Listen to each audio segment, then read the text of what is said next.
Welcome to Ask Dr. Karen. Our next question also comes from Moxie Melissa at cushingsmoxie.blogspot.com. It is related to loss of identity. This is the question that she asked. Who are we when we no longer are our professions? How can we be wives and mothers when we can no longer do those jobs to our fullest potential, with all of our good intentions trapped in our minds? First, let me thank you for asking such an important question. This is a question that many people who deal with chronic illness, including Cushing's disease, ask. Yes, you are right in that there can be a great sense of loss related to our identities when we are dealing with chronic illness. I would like to answer that question in one word, and that word is empowerment. This is a key word, and as I take the next couple of minutes to expand on my answer, I would like you to keep the word empowerment in mind. I'd like to tell you a quick story. During this very trying time, I was at lunch with a colleague, and due to my medical leave, I have not been able to be back at the office for quite some time. I was explaining to her how I felt at a loss because I am passionate about seeing clients, and at this time, this was not something I was able to do. I must have made a Freudian slip because at that point I said, I want so badly to be a psychologist. My friend looked at me and said, but Karen, you have been, you are, and always will be a psychologist. The fact that you are on medical leave does not take away any part of that identity. You are a psychologist. That's who you are as a doctor. Your identity in that sense is not lost. At that time, it was a lot to process, but I will tell you, I have done a lot of processing on that, and she was absolutely right. Yes, I am a wife, I am a mother, and I'm a psychologist.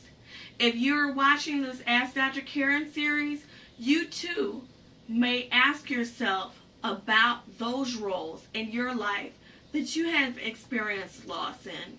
Changing role in your profession, increase in dependence upon others, which may change your role as a mother, husband, wife, spouse. Those roles shift as you adapt to the chronic illness. However, empowerment means this. Empowerment means having a great sense of self. It is the part of us that identifies that we, in and of ourselves, have great internal power. And despite how hard our external circumstances are, we are empowered to being who we always were and who we truly are in the present.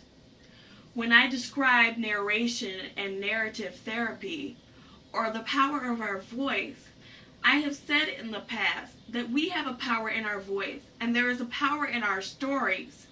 The details of the story never change, but the way that we tell our story does change. I want to validate the fact that yes, it can feel very, very difficult. It can feel like a great loss as we've reviewed the 5 stages of loss. It can feel like an extremely great and difficult, challenging loss as our identities change. If you are a mother who is unable to care for your children the way that you used to, that can be devastating. It can be experienced as a great loss. But my point is this. Remember, you are still their mother. If you are unable to get out of the bed, you are still their mother. If you are unable to take them to the park as you used to for 2 or 3 hours at a time, you are still their mother. If you are unable to cook dinners the way that you used to, you are still their mother. Whatever that role is in your life, you are. It is important to receive validation and support during this time so that you can process the loss that you are experiencing and grieve those things. Please seek validation and support, perhaps from a professional, a mental health provider who is able to support you in this way. But as I end, remember, you are empowered. Thank you.